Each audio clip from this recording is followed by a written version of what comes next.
ಆಸ್ಪತ್ರೆಯಲ್ಲಿ ವೈದ್ಯರು ಶುಶ್ರೂಷಕರಿಲ್ಲದೆ ಗರ್ಭಿಣಿ ಪರದಾಡಿದ್ದಾರೆ. ವಿಜಯಪುರ ತಾಲೂಕಿನ ಕನ್ನೂರಿನಲ್ಲಿರುವ ಸರ್ಕಾರಿ ಸಮುದಾಯ ಆರೋಗ್ಯ ಕೇಂದ್ರಕ್ಕೆ ಬಂದಿದ್ದ ಗರ್ಭಿಣಿ ಚೆನ್ನಮ್ಮ ಕಂಬಾರ ವೈದ್ಯರು ಶುಶ್ರೂಷಕರಿಲ್ಲದೆ ಗರ್ಭಿಣಿ ಪರದಾಡಿದ್ರು.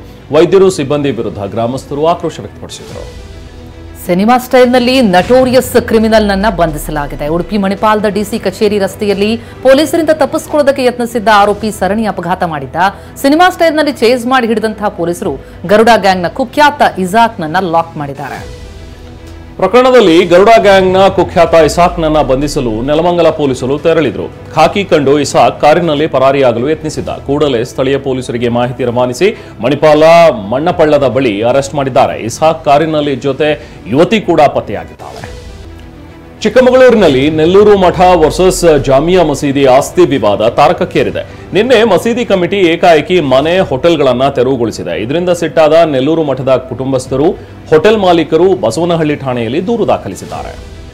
ನೆಲ್ಲೂರು ಮಠದ ದೂರಿನ ಅನ್ವಯ ಜಾಮಿಯಾ ಮಸೀದಿ ಕಮಿಟಿಯ ಅಧ್ಯಕ್ಷ ಮುದಾಫಿರ್ ಮತ್ತು ವಕ್ಫ್ ಬೋರ್ಡ್ನ ಅಧಿಕಾರಿ ಸೇರಿದಂತೆ 15 ಜನರ ವಿರುದ್ಧ ಎಫ್ಐಆರ್ ದಾಖಲಾಗಿದ್ದು 2 ಜೆಸಿಬಿ ವಶಕ್ಕೆ ಪಡೆಯಲಾಗಿದೆ.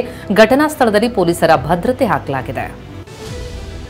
ಚಿನ್ನ ಕಳ್ಳಸಾಗಣೆ ಆರೋಪದಲ್ಲಿ ನಟಿ ರನ್ಯಾ ರಾವ್ ಲಾಕ್ ಆಗಿದ್ದಾರೆ. ಕೆಂಪೇಗೌಡ ಏರ್ಪೋರ್ಟ್ನಲ್ಲಿ ಬಂಧಿಸಿದ್ದ ಡಿಆರ್ಐ ಅಧಿಕಾರಿಗಳು ನಿನ್ನೆ ಸಂಜೆ ಬೆಂಗಳೂರಿನಲ್ಲಿರುವ ಆರ್ಥಿಕ ಅಪರಾಧಗಳ ವಿಶೇಷ ಕೋರ್ಟ್ ಜಡ್ಜ್ ಎದುರು ಹಾಜರುಪಡಿಸಿದ್ರು. ವಿಚಾರಣೆ ನಡೆಸಿದ ನ್ಯಾಯಾಧೀಶರು 14 ದಿನಗಳ ಕಾಲ ಅಂದರೆ ನ್ಯಾಯಾಂಗ ಬಂಧನ ಮಾರ್ಚ್ 18ರವರೆಗೆ ನಟಿ ರನ್ಯಾ ರಾವ್ಗೆ ಬಂಧನಕ್ಕೆ ಆದೇಶ ನೀಡಿ ಜಡ್ಜ್ ಸೂಚಿಸಿದ್ದಾರೆ. ಇನ್ನು ಗೃಹ ಪ್ರವೇಶದ ನಿರೀಕ್ಷೆಯಲ್ಲಿದ್ದಂತಹ ಮಾಲೀಕನಿಗೆ ಬ್ಯಾಂಕ್ ಸಿಬ್ಬಂದಿಯೊಬ್ಬರು ಶಾಕ್ ಕೊಟ್ಟಿದ್ದಾರೆ. ಬೆಂಗಳೂರು ಗ್ರಾಮಾಂತರ ಜಿಲ್ಲೆಯ ದೊಡ್ಡಬಳ್ಳಾಪುರ ನಗರದ ಕರೇನಹಳ್ಳಿಯಲ್ಲಿ ಘಟನೆ ನಡೆದಿದೆ. ಬಡ್ಡಿ ಕಟ್ಟಿಲ್ಲ, ಕಂತು ಕಟ್ಟಿಲ್ಲ ಅಂತ ರಾತ್ರೋರಾತ್ರಿ ಬ್ಯಾಂಕ್ ಸಿಬ್ಬಂದಿ ಲಿಂಗಪ್ಪ ಎಂಬರ ಮನೆಗೆ ಬೀಗ ಜಡಿದಿದ್ದಾರೆ. ಇಡ್ಲಿ ಸಾಂಬಾರ್ನಲ್ಲಿ ಜಿರಳೆ ಕಂಡು ಗ್ರಾಹಕರು ಬೆಚ್ಚಿ ಬಿದ್ದಿದ್ದಾರೆ. ಬೆಂಗಳೂರು ಹೊರವಲಯ ಆನೇಕಲ್ ತಾಲೂಕಿನ ಬೊಮ್ಮಸಂದ್ರದ ಬ್ರಾಹ್ಮಿನ್ಸ್ ವೆಜ್ ಕೆಫೆ ಹೋಟೆಲ್ನಲ್ಲಿ ಘಟನೆ ನಡೆದಿದೆ. ಸ್ನೇಹಿತರ ಜೊತೆ ಇಡ್ಲಿ ಸಾಂಬಾರ್ ಸೇವಿಸುವಾಗ ಜಿರಳೆ ಪತ್ತೆಯಾಗಿದೆ. ಸ್ಥಳಕ್ಕೆ ಬಂದ ಅಧಿಕಾರಿಗಳು ಪರಿಶೀಲನೆ ನಡೆಸಿ ಹೋಟೆಲ್ ಬಂದ್ ಮಾಡಿಸಿದ್ದಾರೆ. ಮಾಜಿ ಸಿಎಂ ವೀರಪ್ಪ ಮೊಯ್ಲಿ ಅವರ ಹೇಳಿಕೆ ರಾಜಕೀಯದಲ್ಲಿ ಸಂಚಲನ ಮೂಡಿಸಿದ್ದು, ಡಿಕೆ ಸಿಎಂ ಆಗುವುದನ್ನು ತಪ್ಪಿಸುವುದಕ್ಕೆ ಆಗಲ್ಲ ಎಂದಿದ್ದ ತಮ್ಮ ಮಾತಿಗೆ ಸಮರ್ಥನೆಯ ಪೋಷಾಕನ ತೊಡಿಸಿದ್ದಾರೆ. ನನ್ನ ಮಾತಿನ ಅರ್ಥ ಸಿದ್ದರಾಮಯ್ಯ ಅವರನ್ನ ಬದಲಾಯಿಸಿ ಅಂತಲ್ಲ ಅಂತ ಹೇಳ್ತಲೇ ಡಿಕೆಗೆ ಸಿಎಂ ಆಗೋ ಅರ್ಹತೆ ಇದೆ ಅಂತಲೂ ಬ್ಯಾಟ್ ಬೀಸಿದ್ದಾರೆ. ರಾಜ್ಯ ಕಾಂಗ್ರೆಸ್ನಲ್ಲಿ ಪಟ್ಟದ ಆಟ ಭರ್ಜರಿಯಾಗಿ ನಡೀತಾ ಇದೆ. ಡಿಕೆ ಸಿಎಂ ಆಗೋದನ್ನ ತಪ್ಪಿಸೋಕೆ ಆಗಲ್ಲ ಅಂತ ಮೊಯ್ಲಿ ಹೇಳಿದ್ದೇ ರಾಜಕೀಯದಲ್ಲಿ ಚಟುವಟಿಕೆಗಳು ಗರಿಗೆದರಿವೆ. ನಿನ್ನೆ ಮಲ್ಲಿಕಾರ್ಜುನ ಖರ್ಗೆ ನಿವಾಸಕ್ಕೆ ಭೇಟಿ ನೀಡಿ ಡಿಕೆ ಶಿವಕುಮಾರ್ 20 ನಿಮಿಷಗಳ ಕಾಲ ಚರ್ಚೆ ನಡೆಸಿದ್ರು. ಈ ಬಗ್ಗೆ ಮಾತನಾಡಿದ ಡಿಕೆ, ಖರ್ಗೆ ಭೇಟಿ ಮಾಡೋದು ನನ್ನ ಡ್ಯೂಟಿ ಅಂತ ಹೇಳಿದ್ರು. ಡಿಕೆ ಭೇಟಿ ಬಳಿಕ ಖರ್ಗೆ ನಿವಾಸಕ್ಕೆ ಸಚಿವ ಎಚ್ಸಿ ಮಹದೇವಪ್ಪ, ಶಾಸಕ ಸಿಪಿ ಯೋಗೇಶ್ವರ್, ಬಿಜೆಪಿ ಶಾಸಕ ಎಸ್ಟಿ ಸೋಮಶೇಖರ್ ಕೂಡ ಆಗಮಿಸಿದ್ರು. ಕುರ್ಚಿ ಚರ್ಚೆ ವಿಚಾರಕ್ಕೆ ರಿಯಾಕ್ಟ್ ಮಾಡಿದ ಮಹದೇವಪ್ಪ, ಎಲ್ಲ ಹೈಕಮಾಂಡ್ ನೋಡಿಕೊಳ್ಳುತ್ತೆ ಎಂದಿದ್ದಾರೆ. ಡಿಸಿಎಂ ಡಿಕೆ ಶಿವಕುಮಾರ್ ಮುಂದಿನ ದಿನಗಳಲ್ಲಿ ಮುಖ್ಯಮಂತ್ರಿ ಆಗಲಿದ್ದಾರೆ ಅಂತ ನೊಣವಿನಕೆರೆ ಸೊಮ್ಮೆಕಟ್ಟೆ ಸ್ವಾಮೀಜಿಗಳು ಭವಿಷ್ಯ ನುಡಿದಿದ್ದಾರೆ. ಡಿಕೆ ಶಿವಕುಮಾರ್ ಅವರು ಮುಖ್ಯಮಂತ್ರಿ ಆಗೋದಕ್ಕೆ ಯೋಗ್ಯವಾದ ವ್ಯಕ್ತಿ. ಅವರಿಗೆ ರೈತರು, ಸದ್ಭಕ್ತರ ಆಶೀರ್ವಾದವೂ ಇದೆ, ನಮ್ಮ ಮಠದ ಆಶೀರ್ವಾದವೂ ಇದೆ ಅಂತ ಹೇಳಿದ್ದಾರೆ. ಸಚಿವ ಸತೀಶ್ ಜಾರಕಿಹೊಳಿ ನಿವಾಸದಲ್ಲಿ ನಿನ್ನೆ ಎಸ್ಟಿ ಸಮುದಾಯದ ಶಾಸಕರ ಸಭೆ ನಡೆಯಿತು. ಶಾಸಕರಾದ ಹಂಪಯ್ಯ ನಾಯಕ್, ಬಿಎಂ ನಾಗರಾಜ್, ಅನ್ನಪೂರ್ಣ ತುಕಾರಾಮ್, ಬಸನಗೌಡ ತುರ್ಬಿಹಾಳ್, ಚಳ್ಳಕೆರೆ ಶಾಸಕ ರಘುಮೂರ್ತಿ, ಬಸನಗೌಡ ದದ್ದಲ್ ಮತ್ತು ಗಣೇಶ್ ಭಾಗಿಯಾಗಿದ್ದರು. ವಾಲ್ಮೀಕಿ ಪ್ರಸನ್ನಾನಂದ ಶ್ರೀ ಕೂಡ ಸಭೆಯಲ್ಲಿ ಉಪಸ್ಥಿತರಿದ್ದರು. ಮುಡಾ ಪ್ರಕರಣದ ಹಲವು ದಾಖಲೆ ಕಾಂಗ್ರೆಸ್ ಪಕ್ಷದವರೇ ನೀಡಿದ್ದಾರೆ ಅಂತ ದೂರುದಾರ ಸ್ನೇಹಮಯಿ ಕೃಷ್ಣ ಹೊಸ ಬಾಂಬ್ ಸಿಡಿಸಿದ್ದಾರೆ. ಮೈಸೂರಿನಲ್ಲಿ ಟಿವಿ9 ಜೊತೆ ಮಾತನಾಡಿದ ಅವರು, ಕಾಂಗ್ರೆಸ್ ಪಕ್ಷದವರು ಹೋರಾಟಕ್ಕೆ ಬೆಂಬಲ ನೀಡಿದ್ದಾರೆ. ಸಿದ್ದರಾಮಯ್ಯ ತಪ್ಪು ಬಹಿರಂಗವಾಗಿ ಹೇಳಲು ಆಗದವರು ಬೆಂಬಲಿಸಿದ್ದಾರೆ ಅಂತ ಹೇಳಿದರು. ಯಡಿಯೂರಪ್ಪ ಲಿಂಗಾಯತರೇ ಅಲ್ಲ ಅಂತ ಬಿಜೆಪಿಯ ಬ್ಲಾಕ್ ಮೇಲರ್ ಅಂತ ಶಾಸಕ ಯತ್ನಾಳ್ ಬಾಂಬ್ ಸಿಡಿಸಿದ್ದಾರೆ. ಬಿಎಸ್ವೈ ಕರೆದ ಯಾವುದೇ ಸಭೆಗಳಿಗೆ ವೀರಶೈವ ಲಿಂಗಾಯತರು ಹೋಗಬೇಡಿ ಅಂತಲೂ ಹೇಳ್ತೀನಿ. ವೀರಶೈವ ಲಿಂಗಾಯತರು ಪಂಚಮಸಾಲಿ ಸಮುದಾಯಕ್ಕೆ ಅಪ್ಪ ಮಗ ಅನ್ಯಾಯ ಮಾಡಿದ್ದಾರೆ ಅಂತ ಯತ್ನಾಳ್ ಕಿಡಿಕಾರಿದ್ದಾರೆ. ರಾಜ್ಯದ ಅನೇಕ ಶಾಲೆಗಳಲ್ಲಿ ದೈಹಿಕ ಶಿಕ್ಷಕರು ಹಾಗೂ ಕ್ರೀಡಾ ಸಾಮಗ್ರಿಗಳ ಕೊರತೆ ಇದೆ ಅಂತ ಜೆಡಿಎಸ್ ಎಂಎಲ್ಸಿ ಶರವಣ ಹೇಳಿದ್ದಾರೆ. ವಿಧಾನ ಪರಿಷತ್ನಲ್ಲಿ ಮಾತನಾಡಿದ ಶರವಣ, ಶಿಕ್ಷಣ ಇಲಾಖೆ ಮಕ್ಕಳಿಗೆ ಕ್ರೀಡಾ ಸಾಮಗ್ರಿ ಕೊಡ್ತಾ ಇಲ್ಲ, ಇದರಿಂದ ಮಕ್ಕಳು ಸಾಧನೆ ಮಾಡೋದಕ್ಕೆ ಕಷ್ಟ ಆಗ್ತಾ ಇದೆ ಅಂತ ಬೇಸರ ಹೊರಹಾಕಿದರು. ಹಿಂದೂ ಸಂಪ್ರದಾಯ ಶಾಸ್ತ್ರದಲ್ಲಿ ಇಂದ್ರ, ಅರ್ಜುನ ಇವರೆಲ್ಲರೂ ಕಲಾವಿದರೇ ಅಂತ ಸಂಸದೆ ಕಂಗನಾ ರನಾವತ್ ಹೇಳಿದ್ದಾರೆ. ಕಲಾವಿದರ ಜೊತೆ ಸದಾ ದೇವಿ ಸರಸ್ವತಿ ಇರ್ತಾಳೆ.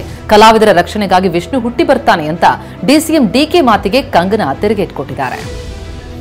ಅಂತಾರಾಷ್ಟ್ರೀಯ ಚಲನಚಿತ್ರೋತ್ಸವಕ್ಕೆ ನಟರಿಗೆ, ನಿರ್ಮಾಪಕರಿಗೆ ಹಾಗೆ ನಿರ್ದೇಶಕರಿಗೆ ಆಹ್ವಾನ ಕೊಟ್ಟಿಲ್ಲ ಅನ್ನೋ ಆರೋಪ ಕೇಳಿಬಂದಿತ್ತು. ಈ ಬಗ್ಗೆ ಮಾತನಾಡಿರುವ ಹಿರಿಯ ನಿರ್ದೇಶಕ ಗಿರೀಶ್ ಕಾಸರವಳ್ಳಿ, ವಿದೇಶಿಗರಿಗೆ ಆಹ್ವಾನ ಕೊಟ್ಟಿದ್ದಾರೆ, ಯಾರ್ಯಾರಿಗೆ ಆಹ್ವಾನ ಕೊಡಲಾಗಿತ್ತು ಅನ್ನೋ ಪಟ್ಟಿಯನ್ನೂ ಆಯೋಜಕರು ರಿಲೀಸ್ ಮಾಡಿದ್ದಾರೆ. ರಾಜ್ಯದಲ್ಲಿ ಭಾರೀ ಸದ್ದು ಮಾಡುತ್ತಿರುವಂತಹ ನಟ್ಟು ಬೋಲ್ಟು ಕದನ ವಿಧಾನಸಭೆಯಲ್ಲೂ ಪ್ರತಿಧ್ವನಿಸಿದೆ.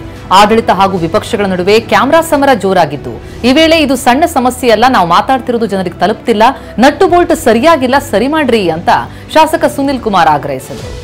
ತಮಿಳುನಾಡು ವಿಧಾನಸಭೆ ಚುನಾವಣೆಗೆ ತಯಾರಿ ಆರಂಭವಾಗಿದೆ. ದ್ರಾವಿಡ ನಾಡು ಗೆಲ್ಲಲೇಬೇಕು ಅಂತೇಳಿ ಪಣ ತೊಟ್ಟಿರುವ ಬಿಜೆಪಿ ತಂತ್ರಗಾರಿಕೆ ನಡೆಸ್ತಾ ಇದೆ. ಗೃಹ ಸಚಿವ ಅಮಿತ್ ಶಾ ಚೆನ್ನೈಗೆ ಭೇಟಿ ನೀಡಲಿದ್ದಾರೆ. ಅದಕ್ಕಾಗಿ ರಾಜ್ಯಾಧ್ಯಕ್ಷ ಅಣ್ಣಾಮಲೈ ನೇತೃತ್ವದಲ್ಲಿ ಪೂರ್ವ ತಯಾರಿ ಸಭೆ ಕೂಡ ನಡೆದಿದೆ. ಕೇಂದ್ರದ ವಿರುದ್ಧ ರೈತರು ನಡೆಸಿದಂತಹ ಪ್ರತಿಭಟನೆಗೆ ಸಾಥ್ ಕೊಟ್ಟ ಪಂಜಾಬ್ ಸರ್ಕಾರ ಈಗ ತಿರುಗಬಿದ್ದಿದೆ. ಸಂಯುಕ್ತ ಕಿಸಾನ್ ಮೋರ್ಚಾದ ಪಂಜಾಬ್ ಘಟಕ ಈಗ ಚಂಡೀಗಢ ಚಲೋ ಕಾರ್ಯಕ್ರಮವನ್ನು ಹಮ್ಮಿಕೊಂಡಿದೆ. ಆದರೆ ಕೇಂದ್ರದ ವಿರುದ್ಧದ ಪ್ರತಿಭಟನೆಗೆ ಬೆಂಬಲ ಕೊಟ್ಟಿದ್ದಂತಹ ಪಂಜಾಬ್ ಆಪ್ ಸರ್ಕಾರ ಪ್ರತಿಭಟನೆ ಶುರುವಾಗ್ತಾ ಇದ್ದಂತೆ ತಿರುಗಬಿದ್ದಿದೆ. ಪಿಐಎಲ್ ಅಂದ್ರೆ ಸಾರ್ವಜನಿಕ ಹಿತಾಸಕ್ತಿ ಅರ್ಜಿಗಳ ಬಗ್ಗೆ ಸುಪ್ರೀಂ ಕೋರ್ಟ್ ನ್ಯಾಯಮೂರ್ತಿಗಳಾದ ನಾಗರತ್ನ ಅಸಮಾಧಾನ ಹೊರಹಾಕಿದ್ದಾರೆ. ಸ್ವಹಿತಾಸಕ್ತಿ ಮತ್ತು ಪಬ್ಲಿಸಿಟಿ ಗಿಮಿಕ್ಗಾಗಿ ಇದನ್ನ ಬಳಸ್ಕೊಳ್ತಾ ಇದ್ದಾರೆ ಅಂತ ಕಿಡಿಕಾರಿದ್ದಾರೆ. ಸಾರ್ವಜನಿಕ ವಲಯದಲ್ಲಿ ಹಾಗೂ ವಕೀಲ ವೃಂದದಲ್ಲಿ ಈ ಬಗ್ಗೆ ಚರ್ಚೆ ಆಗಬೇಕು ಅಂತಲೂ ಕೂಡ ಕರೆ ನೀಡಿದ್ದಾರೆ. ದುಬೈನಲ್ಲಿ ನಡೆದಂತಹ ಚಾಂಪಿಯನ್ಸ್ ಟ್ರೋಫಿ ಸೆಮಿಫೈನಲ್ನಲ್ಲಿ ಭಾರತ ತಂಡ ರೋಚಕ ಜಯ ದಾಖಲಿಸಿದೆ. ಮೊದಲು ಬ್ಯಾಟ್ ಮಾಡಿದಂತಹ ಆಸ್ಟ್ರೇಲಿಯಾ ತಂಡ 10 ವಿಕೆಟ್ ನಷ್ಟಕ್ಕೆ 264 ರನ್ ದಾಖಲಿಸಿತ್ತು. ಭಾರತ 48.1 ಓವರ್ನಲ್ಲಿ 6 ವಿಕೆಟ್ ನಷ್ಟಕ್ಕೆ 267 ರನ್ ಸಿಡಿಸಿ ರೋಚಕ ಗೆಲುವಿನ ಮೂಲಕ ಫೈನಲ್ ಪ್ರವೇಶಿಸಿದೆ. ಭಾರತ ಪರ ಕ್ಯಾಪ್ಟನ್ ರೋಹಿತ್ ಶರ್ಮಾ 29 ರನ್ ಗಳಿಸಿದ್ರು. ಆದರೆ ಶುಭ್ಮನ್ ಗಿಲ್ ಕೇವಲ 8 ರನ್ ಗಳಿಸಿ ನಿರಾಸೆ ಮೂಡಿಸಿದ್ರು. ನಂತರ ಬಂದ ಕೊಹ್ಲಿ 84 ರನ್ ಗಳಿಸಿದ್ರೆ ಕೊಹ್ಲಿಗೆ ಶ್ರೇಯಸ್ ಅಯ್ಯರ್ ಸಾಥ್ ನೀಡಿ 45 ರನ್ ಗಳಿಸಿ ಮಿಂಚಿದ್ರು. ಅಕ್ಷರ್ ಪಟೇಲ್ 27 ಹಾಗೆ ಹಾರ್ದಿಕ್ ಪಾಂಡ್ಯ 28 ರನ್ ಗಳಿಸಿದ್ರು. ಕನ್ನಡಿಗ ಕೆಎಲ್ ರಾಹುಲ್ ಅಜೇಯ 42 ರನ್ ಗಳಿಸುವ ಮೂಲಕ ಭಾರತವನ್ನು ಗೆಲುವಿನ ದಡ ಸೇರಿಸಿದ್ರು. ಚಾಂಪಿಯನ್ಸ್ ಟ್ರೋಫಿ ಸೆಮಿಫೈನಲ್ನಲ್ಲಿ ಆಸ್ಟ್ರೇಲಿಯಾ ತಂಡ 265 ರನ್ ಗುರಿ ನೀಡಿತ್ತು. ಸವಾಲಿನ ಮೊತ್ತವನ್ನು ಬೆನ್ನತ್ತಿದ ಭಾರತದ ಪರ ಚೇಸಿಂಗ್ ಮಾಸ್ಟರ್ ವಿರಾಟ್ ಕೊಹ್ಲಿ ರೋಚಕ ಅರ್ಧಶತಕ ಸಿಡಿಸಿದ್ದಾರೆ. 98 ಎಸೆತಗಳಲ್ಲಿ 5 ಬೌಂಡರಿಗಳೊಂದಿಗೆ 84 ರನ್ ಸಿಡಿಸಿದ್ದಾರೆ. ಆಸ್ಟ್ರೇಲಿಯಾ ವಿರುದ್ಧದ ಸೆಮಿಫೈನಲ್ ಸಂಗ್ರಾಮದಲ್ಲಿ ಕಿಂಗ್ ಕೊಹ್ಲಿ ಸಚಿನ್ ತೆಂಡೂಲ್ಕರ್ ದಾಖಲೆ ಮುರಿದಿದ್ದಾರೆ. ಐಸಿಸಿ ಆಯೋಜಿಸಿರುವ ಏಕದಿನ ಪಂದ್ಯಗಳಲ್ಲಿ 24 ಅರ್ಧಶತಕ ಸಿಡಿಸುವ ಮೂಲಕ ಸಚಿನ್ ದಾಖಲೆಯನ್ನು ಪುಡಿಗಟ್ಟಿದ್ದಾರೆ.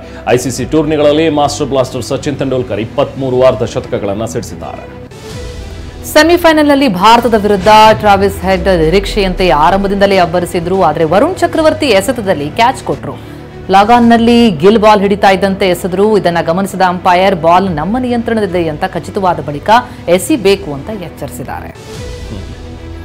ಇನ್ನು ಟ್ರಾವಿಸ್ ಹೆಡ್ ವಿಕೆಟ್ ಪಡೆದ ಬೀದರ್ನಲ್ಲಿ ಹುಟ್ಟಿದ ವರುಣ್ ಚಕ್ರವರ್ತಿಗೆ ಪ್ರಶಂಸೆಗಳು ವ್ಯಕ್ತವಾಗ್ತಾ ಇವೆ. 39 ರನ್ ಗಳಿಸಿ ಬಿಸಿ ಹೊಡೆತಗಳನ್ನು ಹೊಡಿತಾ ಇದ್ದಂತಹ ಹೆಡ್ ಲಾಂಗ್ ಆನ್ನಲ್ಲಿ ಶಾಟ್ ಮಾಡಿದಾಗ ಗಿಲ್ ಅದನ್ನ ಕ್ಯಾಚ್ ಮಾಡಿದ್ರು. ವಿಶ್ವಕಪ್ ಫೈನಲ್ನಲ್ಲಿ ಟ್ರಾವಿಸ್ ಹೆಡ್ ಶತಕ ಸಿಡಿಸಿ ಆಸ್ಟ್ರೇಲಿಯಾವನ್ನ ಗೆಲ್ಲಿಸಿದ್ರು. Champions trophy team India final ಪ್ರವೇಶಿಸ್ತಾ ಇದ್ದಂತೆ ಅಭಿಮಾನಿಗಳು ಸಂಭ್ರಮಿಸಿದ್ದಾರೆ. ಮಧ್ಯಪ್ರದೇಶ, ಬಿಹಾರ, ಮಹಾರಾಷ್ಟ್ರ, ದೆಹಲಿ ಸೇರಿದಂತೆ ಎಲ್ಲೆಡೆ ಪಟಾಕಿ ಸಿಡಿಸಿ ಕುಣಿದು ಕುಪ್ಪಳಿಸಿದ್ದಾರೆ. ಬೆಂಗಳೂರಿನ ರಾಜಾಜಿನಗರದ ವೆಸ್ಟ್ ಆಫ್ ಕಾರ್ಡ್ ರಸ್ತೆಯಲ್ಲಿ ಕ್ರಿಕೆಟ್ ಅಭಿಮಾನಿಗಳು ಪಟಾಕಿ ಸಿಡಿಸಿ ಸಂಭ್ರಮಿಸಿದ್ದಾರೆ. Champions trophy team India final ಪ್ರವೇಶಿಸಿದ್ದಕ್ಕೆ ರಾಹುಲ್ ಗಾಂಧಿ ಅಭಿನಂದನೆ ಸಲ್ಲಿಸಿದ್ದಾರೆ. ಟೀಂ ಇಂಡಿಯಾದಿಂದ ಮತ್ತೊಂದು ಅದ್ಭುತ ಗೆಲುವಾಗಿದೆ. ಟ್ರೋಫಿ ಗೆಲ್ಲಲು ಇನ್ನೊಂದೇ ಹೆಜ್ಜೆ ಬಾಕಿ ಇದೆ. ಟ್ರೋಫಿ ಮನೆಗೆ ತನ್ನಿ ಬಾಯ್ಸ್ ಅಂತ ಲೋಕಸಭೆ ವಿಪಕ್ಷ ನಾಯಕ ರಾಹುಲ್ ಗಾಂಧಿ ಟ್ವೀಟ್ ಮಾಡಿದ್ದಾರೆ. ಚಾಂಪಿಯನ್ಸ್ ಟ್ರೋಫಿ ಫೈನಲ್ ಪ್ರವೇಶಿಸಿದ ಟೀಂ ಇಂಡಿಯಾಗೆ ಡಿಸಿಎಂ ಡಿಕೆ ಶಿವಕುಮಾರ್ ಕೂಡ ಅಭಿನಂದನೆ ತಿಳಿಸಿದ್ದಾರೆ. ಆಸ್ಟ್ರೇಲಿಯಾ ವಿರುದ್ಧ ಭಾರತೀಯರು ಅದ್ಭುತ ಆಟವಾಡಿ ಗೆಲುವು ಸಾಧಿಸಿದ್ದಾರೆ. ಫೈನಲ್ನಲ್ಲೂ ಟ್ರೋಫಿ ಗೆಲ್ಲಲಿ ಅಂತ ಶುಭ ಹಾರೈಸಿದ್ದಾರೆ. ಇನ್ನು ಚಾಂಪಿಯನ್ಸ್ ಟ್ರೋಫಿಯಲ್ಲಿ ಈ ಬಾರಿ ಗೆಲ್ಲುವುದು ಭಾರತವೇ, ಟ್ರೋಫಿ ನಮ್ಮದೇ ಅಂತ ನಟ ಶಿವರಾಜ್ ಕುಮಾರ್ ಕೂಡ ವಿಶ್ವಾಸ ವ್ಯಕ್ತಪಡಿಸಿದ್ದಾರೆ. ಇನ್ನು ನ್ಯೂಜಿಲೆಂಡ್ ಮತ್ತು ದಕ್ಷಿಣ ಆಫ್ರಿಕಾ ನಡುವೆ ಆಫ್ರಿಕಾ ಗೆದ್ದು ಫೈನಲ್ನಲ್ಲಿ ಭಾರತದೊಂದಿಗೆ ಆಡಲಿದೆ ಅಂತಲೂ ಕೂಡ ಭವಿಷ್ಯ ನುಡಿದಿದ್ದಾರೆ. ದಕ್ಷಿಣ ಆಫ್ರಿಕಾ ಮತ್ತು ನ್ಯೂಜಿಲೆಂಡ್ ತಂಡಗಳ ನಡುವೆ 2ನೇ ಸೆಮಿಫೈನಲ್ ಪಂದ್ಯ ನಡೆಯಲಿದೆ. ಲೀಗ್ ಹಂತದಲ್ಲಿ ನ್ಯೂಜಿಲೆಂಡ್ 1 ಪಂದ್ಯ ಸೋತು 2 ಪಂದ್ಯ ಗೆದ್ದಿದ್ರೆ, ದಕ್ಷಿಣ ಆಫ್ರಿಕಾ ತಂಡ ಆಡಿದ 3 ಪಂದ್ಯದಲ್ಲಿ 2 ಪಂದ್ಯ ಗೆದ್ದಿದ್ದು 1 ಪಂದ್ಯ ಮಳೆಯಿಂದಾಗಿ ಡ್ರಾ ಆಗಿತ್ತು.